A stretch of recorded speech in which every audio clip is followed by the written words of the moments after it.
В эфире «Парламентский вестник», в студии Туяра Харитонова. Сегодня в выпуске. Каким будет главный финансовый документ на предстоящие 3 года? Депутаты рассмотрели законопроект в первом чтении. Впервые в форме отчета Госсобранием рассмотрен вопрос о реализации стратегии на долгосрочный период. Принят проект постановления о рекомендациях круглого стола об упорядочении сети учреждений здравоохранения республики.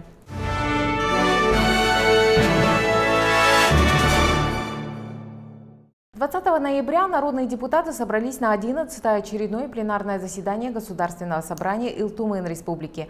В работе пленарного заседания приняли участие глава Якутии Айсан Николаев, председатель правительства Владимир Солодов и другие. В повестку вошли 40 вопросов.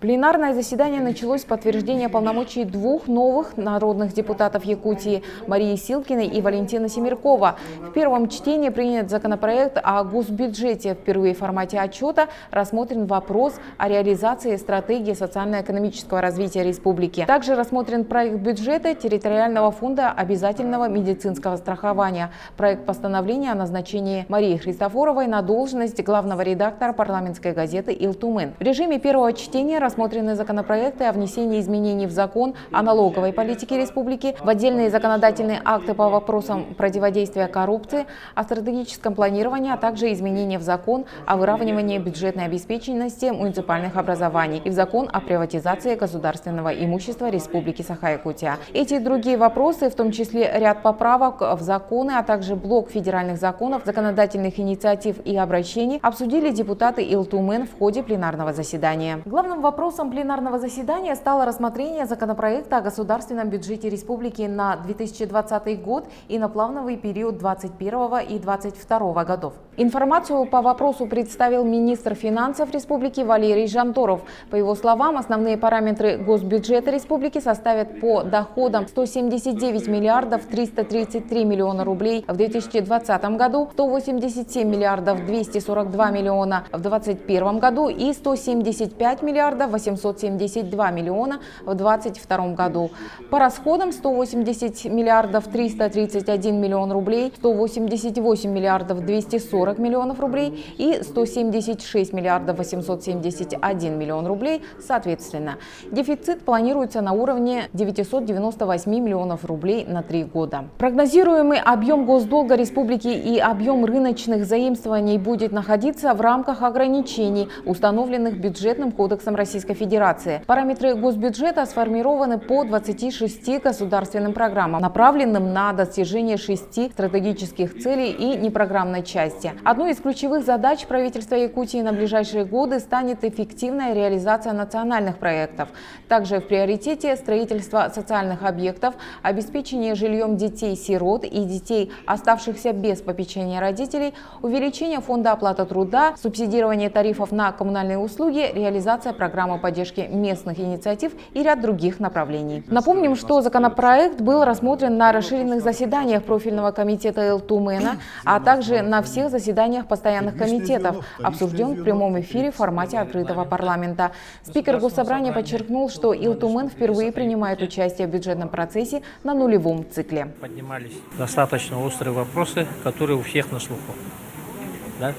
Это прежде всего снижение неналоговых доходов бюджета Республики Саха-Якутия. Но вы понимаете, что есть мировые тенденции, процессы, которые сегодня в условиях на уровне Республики Саха-Якутия и на уровне Российской Федерации мы пытаемся минимизировать за счет того, чтобы уравнять показатели бюджета с предыдущими годами. И даже я хочу сказать, что благодаря такой достаточно активной работе главы Республики Саха-Якутия, правительства Республики Саха-Якутия, те выпавшие неналоговые доходы, они фактически за счет федеральных трансфертов к третьему чтению они фактически будут выровнены.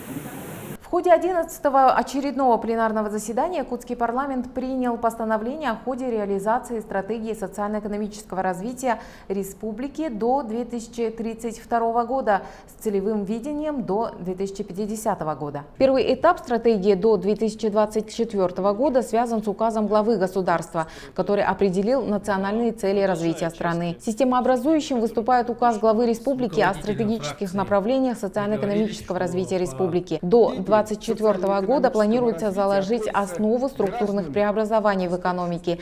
Это кардинальное повышение транспортной доступности, обеспечение качественным жильем, новое качество услуг образования и здравоохранения, доступный рынок труда, стимулирование предпринимательской инициативы. В стратегии определен ряд верхнеуровневых показателей социально-экономического развития, среди которых индекс развития человеческого капитала, темпы роста ВРП, индекс производительности труда в базовых несырьевых отраслях, рост объема инвестиций в основной капитал. Стратегия – документ, который должен быть не просто принят, он должен быть реализован. И более того, все, кто занимаются стратегическим управлением, подчеркивают значимость именно процесса реализации. Это наиболее сложный и, к сожалению, редко реализуемый на практике процесс.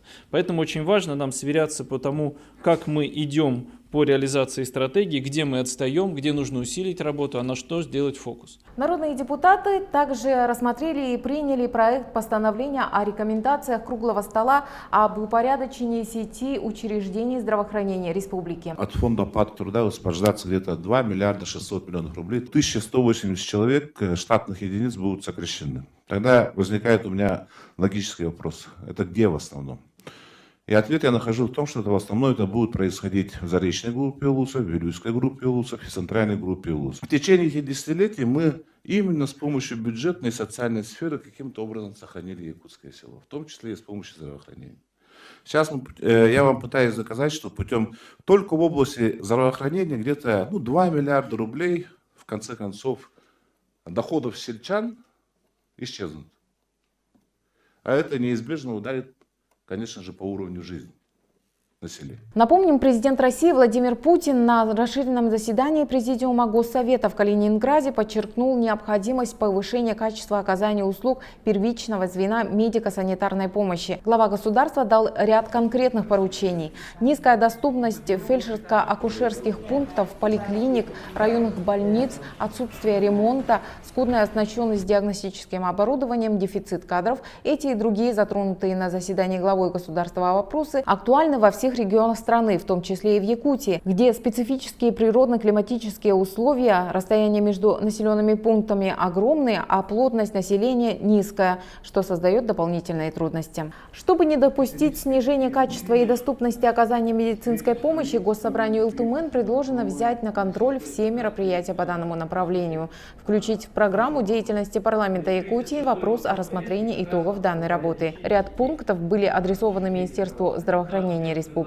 Среди них до 1 декабря 2019 года детализировать списки высвобождаемых работников в результате упорядочения сети медицинских организаций.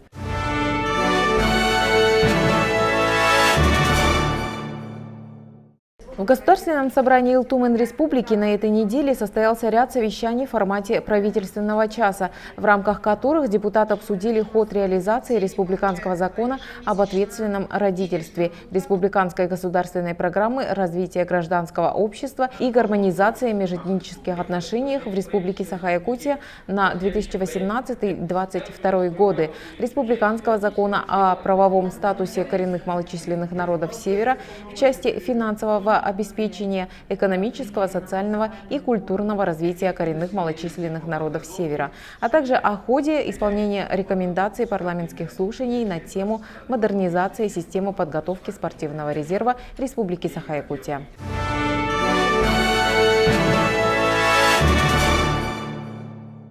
15 ноября на заседании Совета Государственного собрания Илтумен Якутии рассмотрен и одобрен проект премьерной программы деятельности парламента на 2020 год. Проект представил спикер парламента Петр Гоголев. Он отметил, что на 2020 год запланировано проведение 76 мероприятий. Это пленарные заседания Госсобрания, публичные слушания, парламентские слушания, правительственные часы, круглые столы, заседания Совета представительных органов муниципальных образований при Госсобрании Илтумен, а также проведение второго съезда депутатов представительных органов муниципальных образований.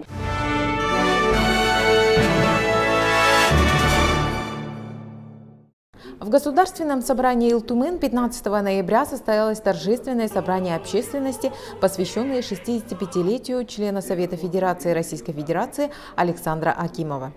Александр Акимов, заместитель председателя Комитета Совета Федерации по федеративному устройству, региональной политике, местному самоуправлению и делам Севера, доктор экономических наук, заслуженный работник народного хозяйства Якутии, почетный гражданин Сунтарского и Тампонского районов. В Совете Федерации он представляет Государственное собрание Илтумен Республики. Спикер якутского парламента Петр Гоголев поздравил юбиляра от имени всего депутатского корпуса 6-го созыва. По его словам, Александр Акимов всегда проявлял себя человеком, умеющим оперативно решать задачи любой сложности. Ему приходилось вплотную заниматься многими отраслевыми вопросами, от здравоохранения и образования до авиации, сельского хозяйства, спорта и культуры. За укрепление государственности и парламентаризма Российской Федерации, весомый вклад в социально-экономическое развитие Республики Саха-Якутия и активную общественно-политическую деятельность Александр Акимов награжден почетной грамотой правительства Республики Саха-Якутия.